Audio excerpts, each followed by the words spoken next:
Nous parlions tout à l'heure du fait que Podemos est un interlocuteur pour un débat européen. Alors, selon vous, de quel débat européen s'agirait-il? Et dans quelle mesure Podemos peut-il jouer un rôle, disons, voilà, de propagateur de cette force anti-austéritaire en Europe?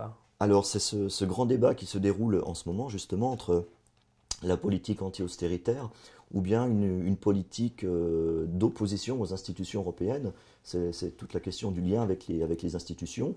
Podemos est sur la ligne Syriza, hein, c'est-à-dire qu'on peut changer, euh, le- on doit changer aussi la majorité au sein du Conseil européen en faveur d'une démocratie authentique et contre l'austéricide, contre les politiques d'austérité. Toute la question est de savoir si la chose est possible dans l'état actuel des choses. C'est sur ce point-là justement qui a animé le Front de gauche, le parti de gauche il y a quelques jours. Cette question qui agite Varoufakis, cette question qui est reprise à Madrid dans un colloque qui s'organise aussi autour du fameux plan B. Je crois que faire des institutions européennes, oui, me semble un bon débat pour nous unir tous autour de la table. Ce qu'a déjà réussi à faire Podemos à l'échelle de la gauche espagnole, hein, un des objectifs de Juan Carlos Monedero, c'était justement de faire converger des forces de gauche qui ne se parlent plus depuis très longtemps, des socialistes, des communistes des marxistes qui sont restés bien plus en retrait de la vie politique ou qui s'en sont sentis exclus après la transition de 1978.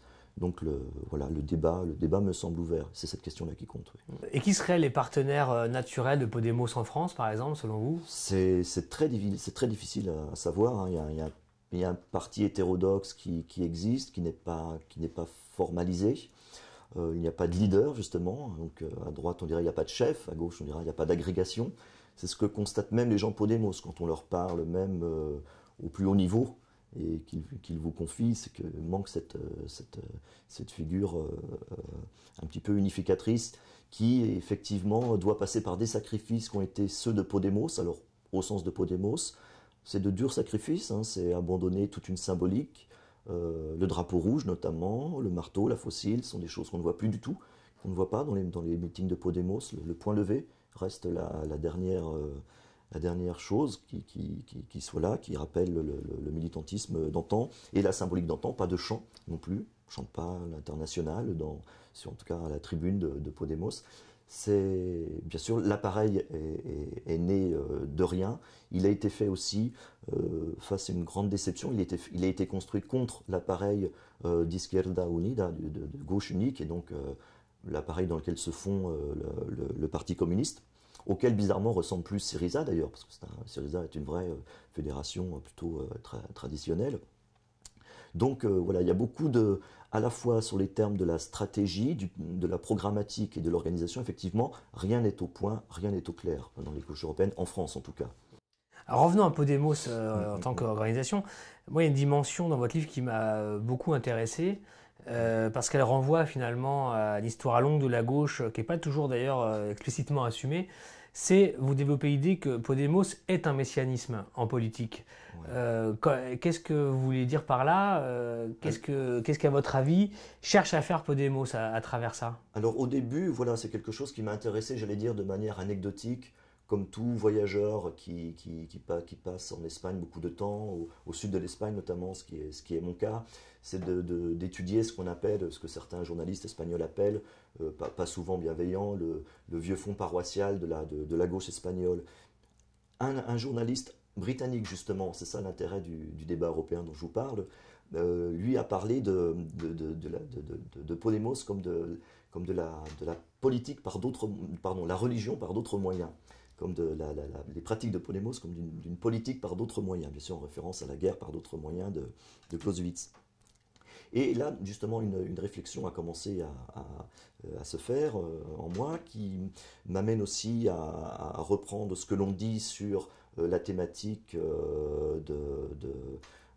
des actions menées par le pape François en Amérique latine, donc le Laclos des cathos, peut-être, pourrait-on dire, sur cette théologie du peuple qui a été mise en œuvre là-bas, après le Concile de Vatican II, en Argentine, à Buenos Aires, justement, là où a vécu une bonne partie de sa vie Ernesto Laclau, en lien avec la chaire de sociologie de l'université de Buenos Aires.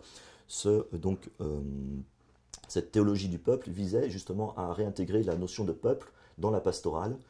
Là, il y a un pont donc, qui apparaît un petit peu dans l'approche de deux courants qui, bien sûr, pour l'un, n'a pas à s'occuper des affaires de César, mais qui, quand même, convergent dans une espèce de mouvement qui emporte les esprits. Bon, Ignacio Ramonet l'a rappelé dans ses entretiens avec Hugo Chavez, il a mis en exergue, notamment dans le Monde Diplo, en publiant quelques morceaux choisis, notamment où on entend Chavez dire que le Christ était un des plus grands socialistes du XXe siècle.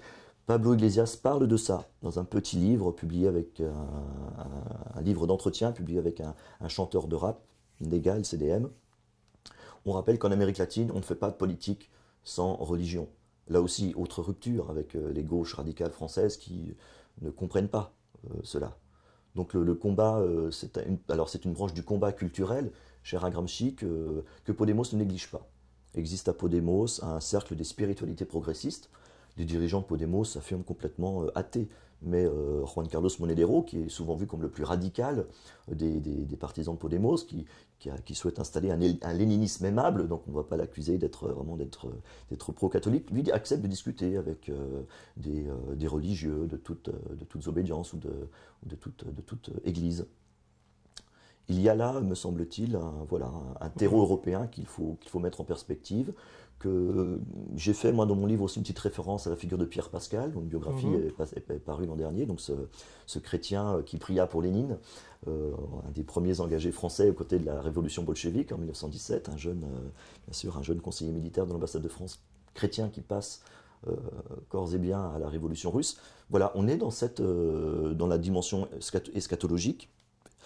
On est dans la dimension eschatologique de la révolution qui effectivement est un fait politique, j'allais dire, majeur du XXe siècle qu'on n'a pas occulté aujourd'hui.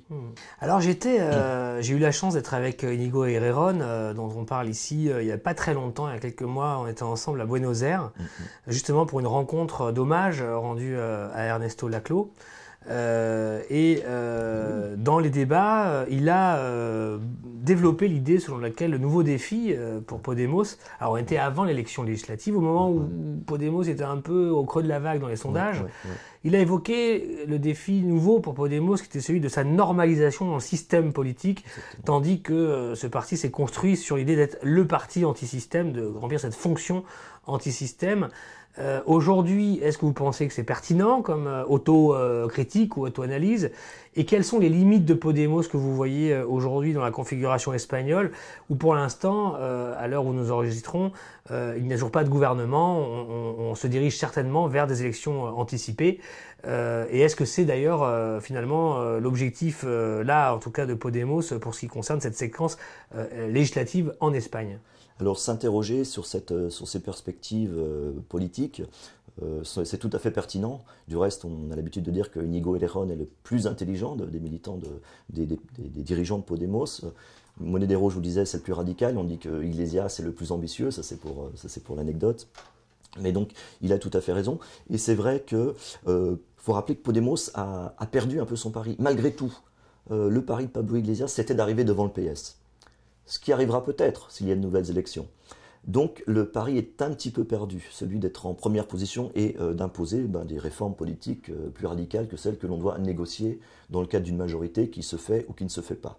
On revient sur la question des alliances, au niveau européen aussi, qui seront fondamentales.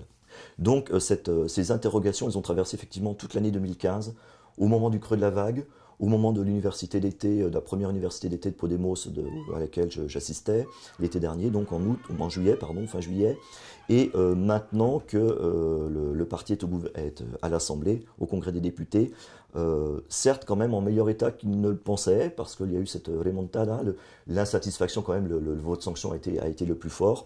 Le programme économique de Podemos n'a été publié à peine un mois avant les échéances électorales. C'est là que le bas blesse, parce que c'est un programme certes social-démocrate, mais qui vise à limiter les effets de l'austérité. un site d'information espagnol parlait des 23 points communs qu'il y avait entre le programme économique de Podemos et celui du PS. C'est un peu un programme, ce qui pourrait être le pire pour lui. Donc ce serait de se limiter à ça, c'est d'être un programme du CARE, comme on disait aux États-Unis, ou comme Martine Aubry nous le proposait il y a quelques années. Vous pensez qu'il y a un risque? Il y a un risque qui... Par souci d'alliance large. Par souci d'alliance large, qui existe. Et par aussi, ce qui est curieux chez les marxistes, parce que quand même, l'analyse économique des rapports de force est important, n'a pas été faite. Les gens de Podemos sont des professeurs de sciences politiques, ne sont pas des professeurs de sciences économiques.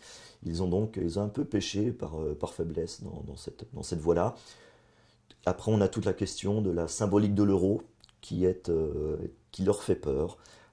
Pourquoi Podemos n'a pas avancé dans le programme économique, n'a pas avancé dans la confrontation avec les institutions européennes sur les blocages programmatiques que cela impose quand on veut faire vraiment de l'anti-austérité. Certains disent, comme Lordon, il faut faire sauter l'euro, ou ça pire.